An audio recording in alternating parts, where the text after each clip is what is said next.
there.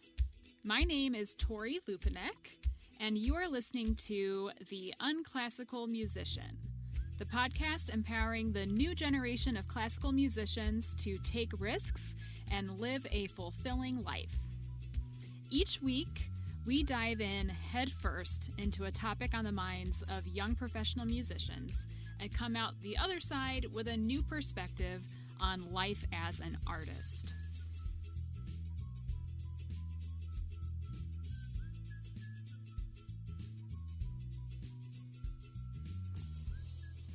Hi, everyone.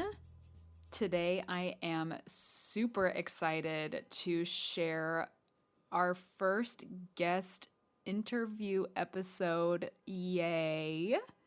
And our first guest today is Chelsea Tanner. She is a flute teacher, flutist, and mindset coach for musicians. In addition to teaching privately, Chelsea has also been on faculty at different universities, and she also runs her own online Flute Bootcamp courses. She has just launched her self-image coaching business and her very own podcast called Align Your Mind. The first episode is out, and it's all about being an observer of your own thoughts. I'm going to put the link in the show notes. If you enjoy our conversation today, you are definitely going to want to go listen to Align Your Mind. I met Chelsea on Instagram during the pandemic, just one more way that Instagram is working to bring people together. Love it. As luck would have it, I won the giveaway she was doing for her Flute Bootcamp Excerpt Edition course, which was super exciting because I never win anything. And it came at a great time because I was really needing a kick in the pants to just start practicing my excerpts again, you know? I got so much out of the mindset sessions of Chelsea's course that I couldn't not ask her to come on the show and share some of her coaching concepts with you guys. I hope you get a lot of good takeaways from our conversation. Enjoy. Chelsea, welcome. Thank you so much for having me. I'm so excited. I'm so glad that you're here. You are my first guest. Woo! I'm very excited. And I have to say, like, after meeting with you during your Flute Bootcamp excerpt class and having the mindset coaching session, after that, I was like, this information is life-changing and people need to know about it. And I don't know why we're not taught these things in music school. I totally agree. So thank you. Yeah. So I highly value you as a person, also as a flutist.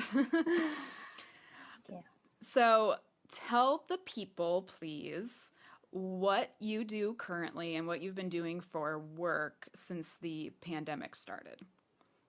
Yeah, so when the pandemic started, I was a visiting professor. So the switch to online was very abrupt. So I got a lot of online teaching experience, lecture, pre-recorded lecture, and otherwise situations.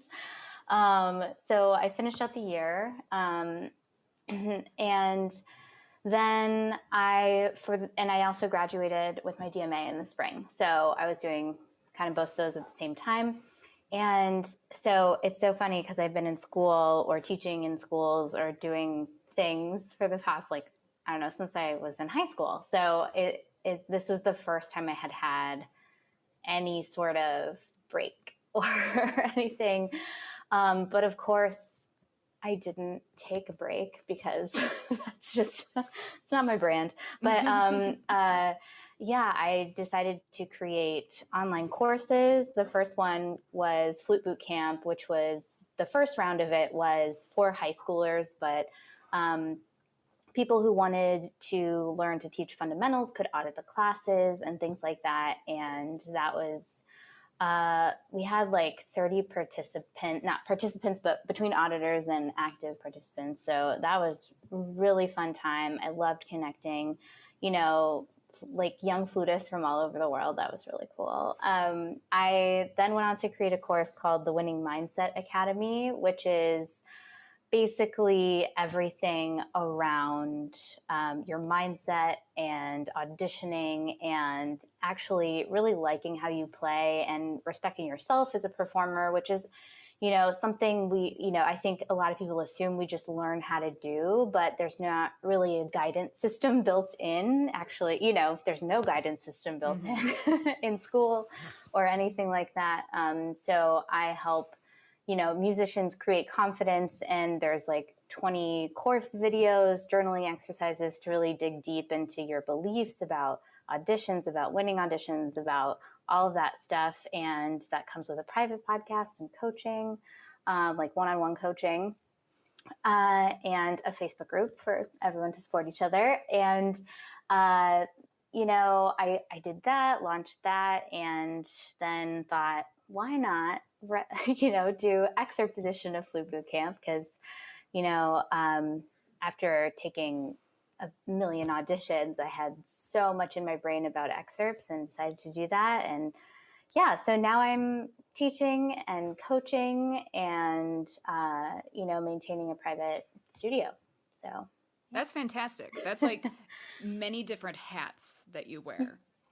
yeah, it's interesting because I've been thinking a lot about identity and how, as a musician, like I've always identified as a musician. My parents are musicians, so like it's been so ingrained. But really, some sort of branching out and being like, okay, well, I feel like that's shifting a little bit necessarily because, I'm creating this stuff. I'm creating my own job now. It's sort of a different hat I need to wear. But yeah, just sort of expanding my perception of myself has been like a little bit trippy. Yeah, and you're definitely not the only person going through that. Yeah. I feel like as our generation like graduates and moves out into the world, like yes, maybe we took like some music business classes or like some music entrepreneurship classes in school, and like we knew that we were going to have to do some of this, but we did not sign up for the whole pandemic situation to like speed up the process as quickly as it did. Right. And it's so interesting too, because one of the things that I always sort of dealt with personally was like, I've never renewed a lease before. I've been moving around the country for the past decade, chasing jobs, trying to do everything I possibly could for my career. And that was always one thing that sort of struck me as like, am I ever going to be able to choose where I live, or, things like that on like a personal level, it's sort of, do I have to, I moved to the middle of nowhere last year and I was happy to do it. I loved my job, but, it's just one of those things where it's sort of, I feel like the internet being sort of the hub for everyone now has opened up so many opportunities, even though the pandemic has shut a lot of doors in the process. But Yeah, for sure. That is something that like I think non-musicians don't like never would have considered, like just being engaged to a non-musician, like the concept that I was not going to ever be able to like essentially choose where I get to live, you know? yeah. Whereas like my fiance Robbie is a CPA and he can do that Mm-hmm. wherever he wants, Yeah. within the United States, Right. And so that just like that is mind-boggling to me. But anyway, so you as a flutist by trade and your parents being musicians, like was there a particular moment that you remember when you decided like, oh, I do want to coach people on mindset? I would say February of last year. Well, I want to be super real about, all the rejections we face. So like, I, was working at a job, a professor job, and I was not I didn't end up being considered in the final round to continue the position as a tenure track position. So after that happened, that took a huge mental toll because I loved the job so much, and I loved my students, and it was very hard to deal with. And so I found out a little over a year ago, like, that I for sure wasn't going to come back. And I found life coaching and the tools that I currently teach and coach on. And it was so empowering and so crucial to my life at that moment that I find these ways to reframe my day to day, to say, like, okay, like, why am I, because I, my habit before, when we, we don't want to feel negative feelings, right? And we're kind of getting into it already, but like, we don't want to feel negative feelings. So we try to, what I call buffering. So we try to buffer from the feeling. So for me, that was with food. And I always, kind of ate for comfort and habits of just habits from the past. And I was like, I need to just, like, why do I feel the need to do this? This feels compulsive. I know it's because I feel bad, but I don't know what else to do. And no one tells you how to deal with this stuff. You move thousands of miles away to find out 4 months later that you have to move again. It's so like, and if you don't have the tools to deal with that, it's rough, right? So I found this work, and I'm an avid consumer of podcasts, but the Life Coach School podcast really changed my life in the way that I now look at things. And after listening to pretty much all the episodes of that, because I binged them, and I decided in February, actually, was the first time I told my boyfriend, I was like, I want to be certified as a life coach, So now I'm currently in that certification from the Life Coach School. And so it was around then when I was just like, okay, this feels so harsh and so I guess, yeah, just really harsh. And I need to figure out how to deal with this. And musicians are put through hell, honestly, a lot of the time, with auditions, with so much stuff that you're supposed to do, and no one tells you how to handle it all. So that's when I decided, about February. We're going with the short answer. Nice. So would you say that you were going through the process of finding life coaching before you found out you weren't going to be renewed, or was it like afterwards as a result of feeling rejected? It was before. I had listened to a couple podcasts that were like the same, like under the same umbrella of the same ideas, sort of in the fall. So I guess like October of 2019 is when I discovered it. I just saw this girl post something on Instagram, and I was like, that's an interesting thought. And then I followed her, and then I, found her podcast, and she got certified from the Life Coach School, and that's how I found that podcast. Cool. So, just one more example of how Instagram is bringing people together. Truly. Yeah. I don't know if you listened to my last episode, but it's like so many people hate on Instagram so much, but like the last 10 months since we haven't been meeting new people, I think it's a great thing, honestly. Agreed. I mean, we would have never met had it not been for Instagram. It's wonderful. Yeah. So, some of the things that you talked about as you were finding life coaching were related to just being a human in general, and just letting go of old habits. But what would a mindset coaching or life coaching session for a musician look like? Yeah, so basically, if I have someone who wants a coaching, they're probably struggling with some aspect of their mindset. Like usually people don't come to me and they're like, I feel fine, you know? So we talk about sort of what their struggles are, what their mindset is currently. And my job is sort of to hold space for them, meaning I will just sort of recite back to them what their mindset is and sort of help them see like what's neutral and what are your thoughts about it that maybe you might be thinking are circumstances, but are optional, right? So I just want to create space for people to sort of shift perspective if they want that. I think life coaching gets like a bad rap sometimes.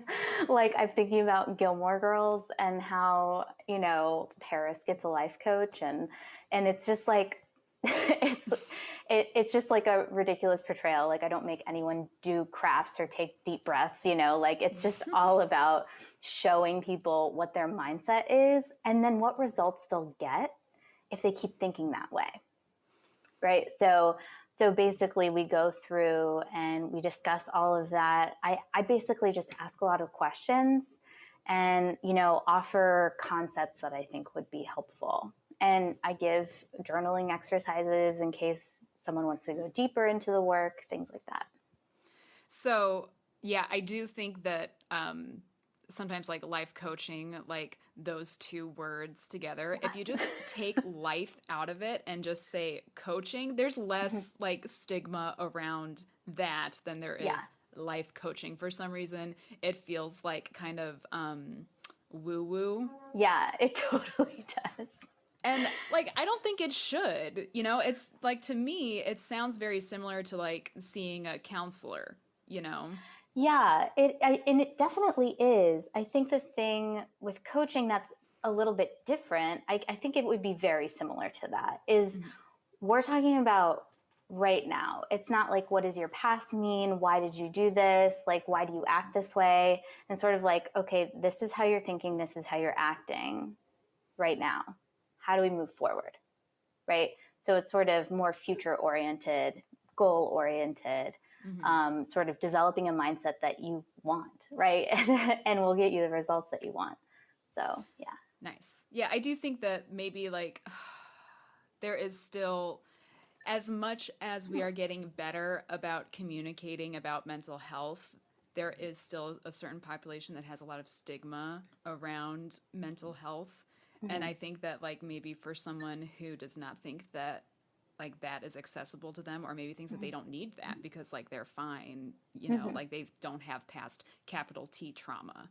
But they would still benefit from working through some damaging personal mindset stuff that they have as a musician in the moment. Yeah.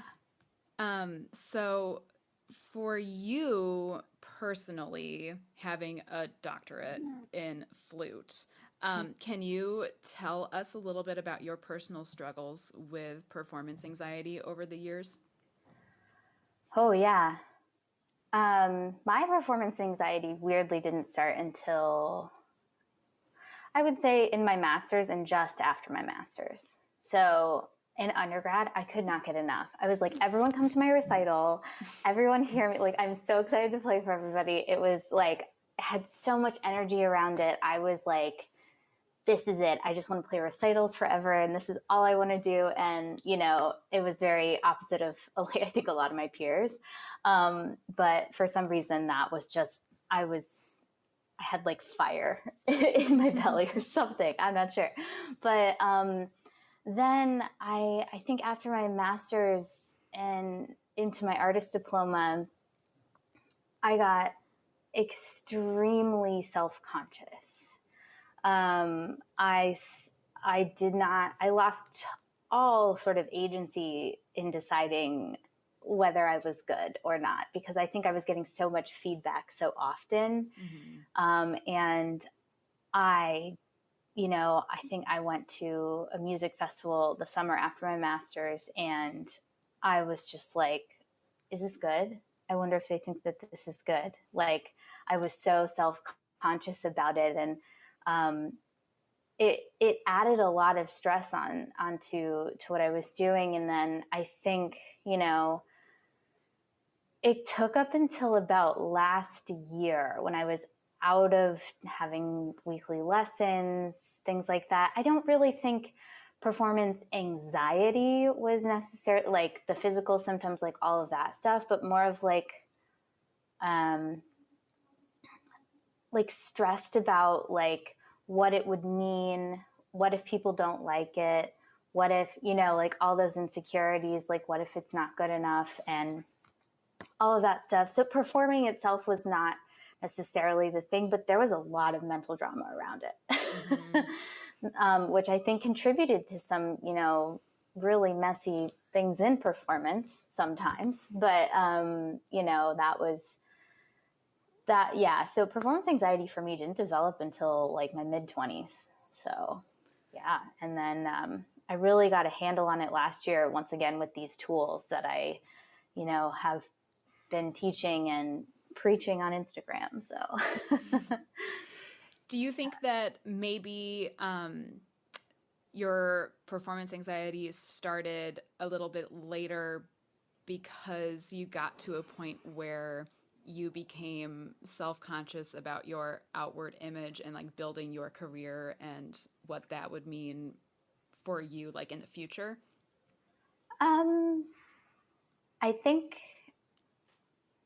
I'm not sure what it was at the time. Like, I don't know. I did like zero self-reflection back then, which is hilarious because that's all I do now. But I did little to no self-reflection. So at the time I was just like trying to grasp anything I could get, like validation wise.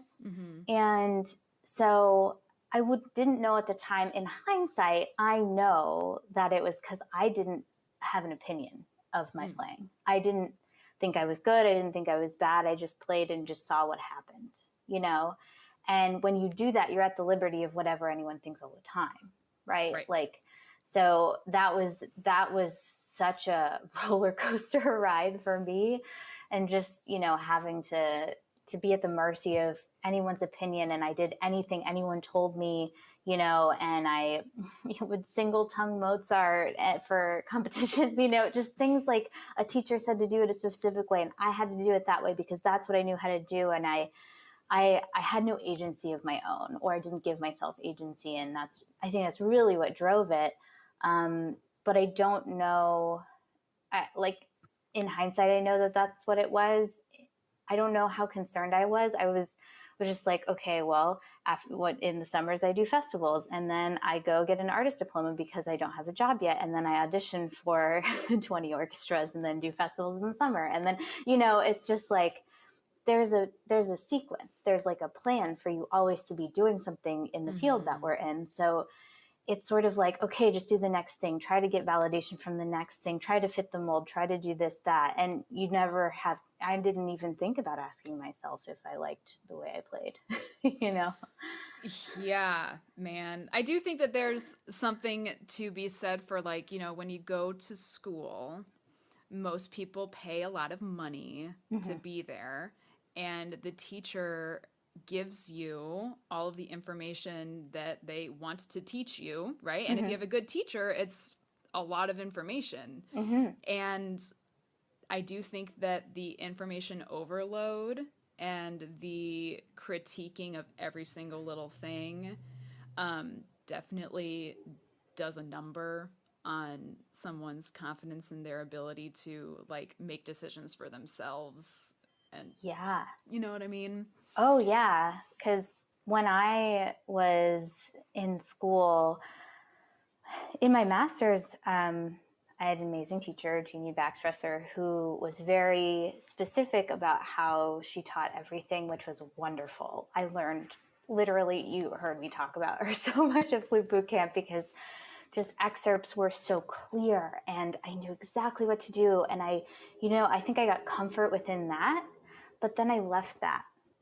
And I went to Marianne Gadigian, who is, again, one of like my mentors forever. She's an amazing flutist and person and teacher. And she questioned me. She's like, why are you doing this? And I was like, I think I'm supposed to, which is like the worst answer a student could give, right? and I didn't think much more, and I'm so glad I had that experience with her, because it really woke me up, like, oh, I have to make my own decisions. And I think that, what masterful teaching to have the foresight to say, you got to have reasons of your own, and of course she gave me feedback, and we worked through things for so many years, but yeah, I think there's the opinions of other people, and sometimes we get so distracted by those that we forget that we have the last say. Always, right? If we're confused about something, it's going to sound confused to an audience. Like, if we know exactly what we want because of this and we love it, the audience will probably understand that, And that's something that we're not told in school, because once again, like you said, our teacher's job is to give us information. And we aren't super clear on our job, though, all the time as students, which is to then make our own decisions about the information given to us.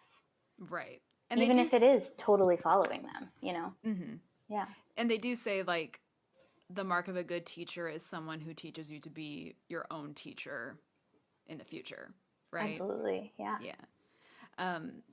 One thing for me, like, part of my training, I would say a pretty stringent part of my training, was the idea that you are only as good as your last gig, or you're only as good as your last performance. And being told over and over and over again that, like, every single performance counts, and you're never going to get hired again if you have one bad performance, or if you displease one conductor, you'll be blacklisted forever. And I do think that that kind of conservatory style training really, again, comes back to haunt people when they're out in the world trying to be like their own professional, So many things about music school, I think, really do damage to kids, like young, impressionable kids' mindset. Because we're only 18 when we go to college. Yeah, I think that, like, just to speak to that, you're only as good as your last gig, of course, my brain goes to, what does good mean? Good gives you no information. Like, can you still play well and miss a note? Can you still play well and, like, maybe you cracked a note a little bit and it was a tutti section? Like, are we, we're not specific, and people make these generalizations so specific, and then we're taught someone's always outworking you. So you have to work as hard as you possibly can, right? Because someone else is out there, this invisible person that doesn't exist, right? And somehow that's supposed to motivate you. And so you practice, but you feel guilty because someone else is doing more than you are, right? But it's all made up. and instead of using motivation internally, saying like, oh my gosh, like, what if I could actually win this? Like, I could actually win this. That's so exciting. I'm excited to practice now. That's not how we're taught, right? Like, that seems so exciting. But we're taught someone's going to outwork you. You have to put in the most hours. If you're not, if you're not practicing as much as you possibly can, and you're not efficient with your time, and, like, all of those things they're almost scare tactics to motivate students, to perform, and at what costs, Then Wow. they see whoever's there at the audition, and they freak out. They're like, that person must have practiced more than me. Oh my gosh, they're playing Peter and the Wolf so much faster than I do it. Am I wrong about this? And then that's where they play from. Yeah. And you just using the phrase scare tactic, like, gave me anxiety, like, just now. Yes. Because, like, that's what it is. I mean, essentially, it's like these teachers, they're like scaring you into wanting to be the best. Best, not your best. Right. And the best, quote unquote, doesn't exist also. Right, it's general, just whoever they choose. And that's something that we also confuse. Like, if you win an audition, were you the best? Not necessarily. It's just you're the person they chose, you know? Mm-hmm. And, you know, we never sort of look to make that distinction, but I think it's really important because we assume that if we don't win, we lose. It like reminds me of like Talladega Nights when they say you're not first, you're last, you know? Oh, yeah. And I always think about that. Like, that's such the mentality of so many classical musicians. Like, if you're not first, you're last, you know, especially flutists and wind players where there's so few jobs out there. It's, you know, and saying, you know, is that actually going to help someone, you know, win a job, to say, you know, there's so many people out there and there's no jobs and blah, blah, blah. Like, does that actually help to tell people that? No, that's just scaring them. Yeah. Well, I think this is a great transition into your thought model work, Mm-hmm. which I thought was super beneficial in your class. So, can you tell us, can you like walk us through a thought model and the difference between an unintentional thought model and an intentional thought model? Absolutely. So a thought model is basically a way to reflect on your thoughts. So an unintentional thought model is you pick a thought that you're already thinking. So, and then you sort of define it as opposed to the circumstance. So a circumstance is the first line of the thought model, and you define it. And let's say your circumstance is you played a note and it didn't match the one on the page, right? Okay. That's neutral. That's not good. That's not bad. That's not wrong. That's not, you know, it's not wrong to do that until we think it is, right? Which is a very big distinction, I think, to make in awareness of how we think. So playing wrong notes is not a circumstance. That's a thought, right? So you could say, you know, your thought about you not playing the notes that match the page, right? Your thought about that circumstance could be, I should be able to do this by now, Mm-hmm. right? So if we have that thought, our thoughts are reflected in our emotions. So we will have a physical vibration that goes with that thought, which is usually frustration, right? If we have a thought, I should be able to do this by now, we get frustrated. Maybe we feel a little bit discouraged, but, you know, picking one main emotion that sort of mirrors that thought, or how that thought makes you feel. So from that feeling, then, when you're frustrated because you're having the thought, I should be able to do this by now, you know, how are we going to act when we're frustrated? Because our emotions are the fuel for our actions. Usually maybe we come back to it, like LOL, come back to it in air quotes, right? Sometimes we just stop playing altogether for that day. Sometimes we, it could be a lot of different things. But when we practice from a frustrated place, it's probably less productive, even if we do keep practicing. Then our result is usually that we still can't play that passage, right? Mm-hmm. So our actions are cumulative.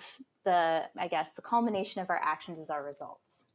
So, the notes still don't match the ones on the page. It's probably our result. If we come back to it, we avoid it. We don't want to be frustrated, so we don't practice it even more. And just having that awareness that it's not the fact that you missed the notes that you're frustrated, it's the thought that you should be able to do it by now. Our circumstances never create our feelings. It's always our thoughts about them. And that's sort of the biggest takeaway that I've had, where really even getting so specific to neutralize whatever circumstance you're in, and just like realize that, I have the power to think about this in whatever way I want to create the result. So sometimes I do it backwards, right? I do the thought model backwards, where I'll be like, what result do I want? And then this is building an intentional model, right? So that was an unintentional model, like something we just, like, our brain throws our way, which is, I should be able to do this. And then I go backwards. So I think, what is my result? like, what result do I want here? I want to play this passage comfortably. Mhm. That's the result that I want. So what kind of action do I have to take? And you can list a bunch of actions. Practice it this way, practice it this way, practice it this way, get curious about this, find new ways to, explore and question and all that stuff, find new ways to pull it apart. And then what kind of feeling do I need to have to drive that action? Right? It's curiosity. Oh, if you can get curious in your practice room, it's like the most fun. Like that's when you have fun practicing, right? It's the frustration and the disappointment and the feelings of inadequacy that we create for ourselves that are kind of Oh yeah. that's what makes us not want to practice. Yes. So then I think, what thought's going to make me curious? And I really brainstorm, like, how can I, like, what thought can I think that's going to spur curiosity or inspiration? So, yeah. So the words that we need to remember are circumstance, Mm-hmm. thought, Yep. feeling, action, and then you get your results. Yeah. So if you wanted to do an intentional thought model, then you would start at what results you want. Yeah. You could also start at the feeling line. Like, how do I want to feel when I practice? Right. Okay. And then think, what kind of thought do I have to think in order to feel that way? I think it's just so useful. I think doing a thought model before every practice session, just to like see where you're at, is really helpful. Because, if you really don't feel like practicing that day, the quality of your practice is going to be lower. It just will. And if you can be aware of that and then sort of like course correct, even just a little bit, you can, maybe just feel a little bit better while you're doing it. Yeah, for sure. That's great. I'm going to do a thought model before I practice today. Amazing. It is 11 o'clock and I have not practiced yet. So. Okay, so we have our thought model. Now, part of the course part of your Flute Bootcamp course excerpt edition was practice room empowerment. Can you give us like your overarching themes on that section in a nutshell?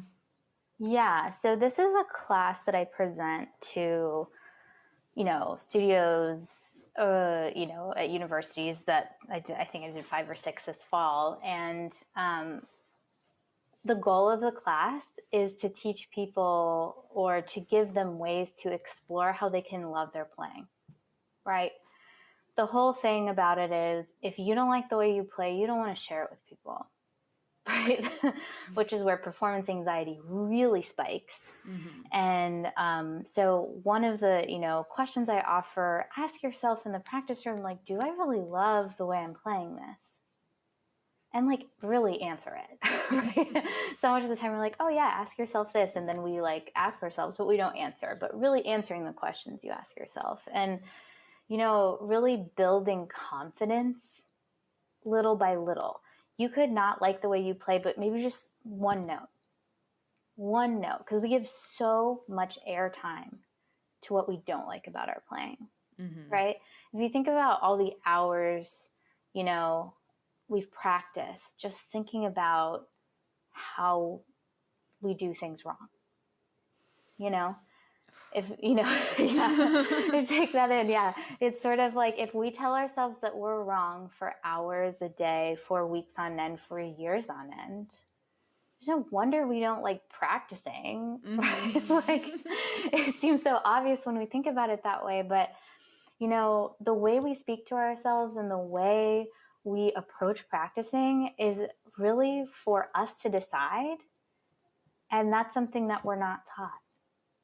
We're taught how to practice, which means like do this exercise, check this box, do your like scales every day. And it's sort of like, okay, did it, check. So what? Right? Did you like it? Do you like how you're sounding? Like, why are you doing it? Question everything, and make sure that you're building your practicing for you, meaning for your future self. You're going to be the one on that stage. You should have your own back in the practice room. Like I always think about that. Oh my gosh, I want like future Chelsea to feel super comfortable on stage, right? Like I want her to be like, oh, no problem. I know that I practice this. This feels so comfortable. I can't wait to share it with everyone because I know that I love it. And I know that I have crafted the most high quality performance that I know how to do. So that's sort of in a nutshell what I teach in that hour. Yeah. So practicing, like, I really like that thought of practicing for your future self and like having compassion for your future self and wanting to set them up as well as Yeah. you possibly can right now. And so let's bridge the gap to mindset in the moment Yeah. now. Yeah, so mindset at the moment is a different class that I teach as well, and it's sort of my philosophy in how when you're actually performing, what's going on? Because so much of the time we prepare physically and we prepare, literally like what we're going to do when we get into an audition or a performance, but we don't prepare mentally, right? Because we're probably going to have some adrenaline, which is going to make our conscious mind go bonkers, right? Like we are so alert. There's no, there's not really like an absent minded, oh, I just played this and oh my gosh, am I at the end and I didn't miss anything? It's like, we have sometimes in our practice room. But when we're on stage, there's really none of that, right? Because our senses are heightened. We're hyper aware of what's happening. It means something to us, all that stuff, right? So we need to give our brain something to do, right? So basically, I talk a lot about how our body and our subconscious mind, that part of us is what gets the job done. That accomplishes what we want in our playing, right? Our body plays our flute, our subconscious registers a visual cue, which is the music, and we do it, right? And our conscious mind, the part that, analyzes and makes decisions and plans and does all of that stuff, they're not like, we don't know what to do then, right? Because we don't want to analyze. And I've heard that feedback from a lot of people. They're like, how can I not be so analytical in performance because that's all I know how to do, which makes sense because it's how we're taught to practice, right? So what do we do, right? And so I just offer like consciously being very physically aware. Like that's step one for me. If I know my body is set up, I know that, it's going to create the best result I can possibly get because my body plays my instrument. Number two is I create an aural expectation for myself. So I made that term up, but it means basically singing along in detail what you want to come out of your instrument. So while you're performing, you're having an expectation. You're seeing that septuplet through, right? You're counting each and every one of those things. You're expecting each note to come out. And if you don't have that and you sort of like let Jesus take the wheel for a second, that's usually when we mess up. We're like, oh, and we don't want to see it through because we're nervous that we'll mess it up, right? So really practicing that aural expectation in the practice room once, the analytical stuff, you've got it, you've made your decisions, all that stuff, really practicing performing is practicing that mindset. So that's sort of what I offer in that class. Reader Digest version, I guess. That's interesting, like singing along with yourself. So that's sort of like, I guess the word would be audiating is what we're taught to do, like to hear it before you play. And right. then Yeah. in Like the moment when you're is, singing. right. Yeah. Yeah. So like hear it before you play, and then in the moment, keep singing along with yourself as you go. Yeah. And it keeps your brain focused. And sometimes my brain wants to like derail so bad and I'm like screaming it in my head. I'm like, no, I'm singing. And that's a great way to come back. Not only just to like, if you notice that you've been mentally absent in a performance, a way to come back is like, oh, I know exactly what to come back to, what to focus on. For so long, I didn't know what to focus on in performance, and people are like, focus. And I'm like, I'm playing it. Like, what does that mean? Like, I don't know. I don't get, And so and that was something in my artist diploma and even in my doctorate, I would be like, I don't know what to focus. Like my teacher kept telling me, Chelsea, focus. And I was just like, I'm playing it. Like, I don't know what like, I don't know what this means. And, truly, this is just a little opinion of mine. Like, I think everyone should teach because oh yeah, for you sure. suddenly get so many opinions and you have so many ideas of how to fix problems when you're teaching. And I really developed all these concepts, through teaching, also through writing all the fundamental packets I did for the first round of Flute Bootcamp. I was, preparing for a competition at the same time. And I was sort of like doing those interchangeably. I was like practicing. I'm like, oh my gosh, big philosophy moment for me. And I'd go and write it down, And so I think always having your sort of teacher brain active when you're performing and vice versa, or practicing and vice versa, is so helpful because it sort of creates a little more space. Yeah, for sure. And then also just to like kind of bring it back, it's like we're not in school anymore and you have to be your own teacher, Oh yeah. right? So just like keep teaching yourself as you're performing. Yeah, absolutely. I think that that's one of the most incredible sort of ways to go about practice is to say like, okay, if I had to teach this person, like record yourself and say, if I were giving a master class and I had to find something, what would I say? I think that that's a great way to go about it. Cool. Well, Chelsea, I don't want to take up too much more of your time today, but I hope that everyone has gotten as much out of our conversation today as I have, even after going through your course. It's just like hearing it from you right now, speaking to me. It's like, oh, yes, this is like so helpful. I'm so glad. So, if people wanted to like follow you online and see what's up with you, where can they find you?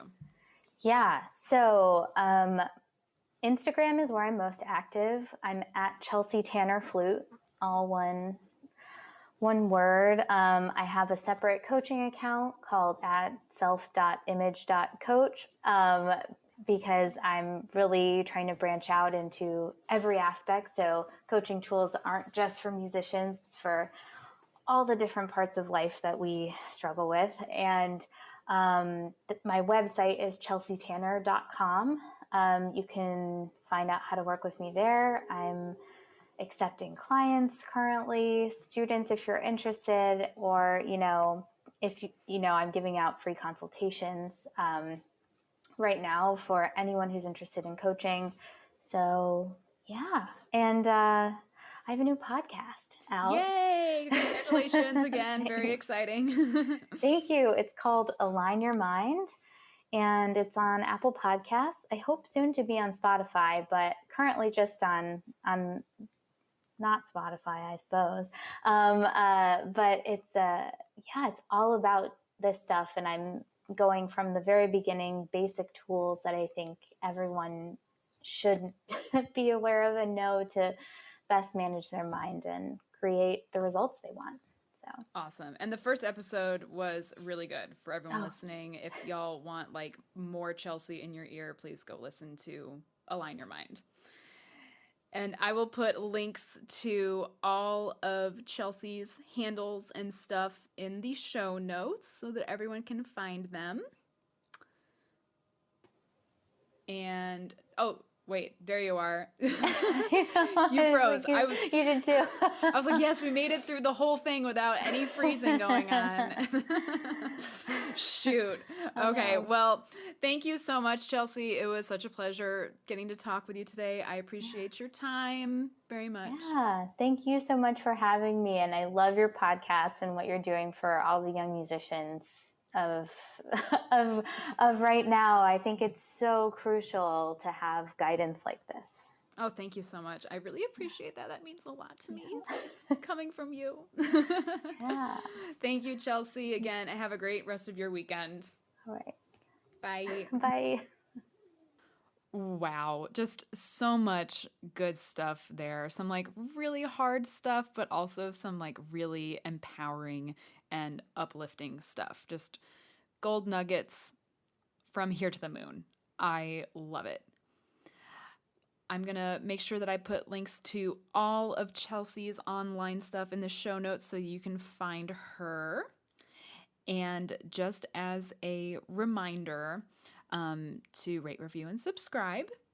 And if you enjoyed this conversation as much as I did, and you know another musician friend who would benefit from hearing about some of this really difficult mindset stuff to work through, maybe share it with them. Please? As always, if you want to get in touch with me, you know how to do it. On Instagram, I'm at Tori Lupinek Flutist. If you want to give me an email, it's tori@torilupinek.com. And if you haven't joined the Unclassical Musicians Facebook group, make sure you head over and do that. Make sure that you're subscribed to the Unclassical Musician wherever you listen to podcasts, because next week we have another guest coming on. Very exciting. If you don't follow the Functional Musician on Instagram, go do that like yesterday, because Austin Pantsner is coming on. We're going to be talking about exercise for musicians and overcoming performance injury pain. I can't wait to pick his brain. Very excited about it. I don't know how many times I've used the word excited in the last few minutes. But if that's any indication about how excited I am, then take that for what it is. All right, y'all. I know there's a lot going on in the world right now, but I hope that this podcast can be one short beacon of light in your ears each week. Thank you for listening. I'll see you next time.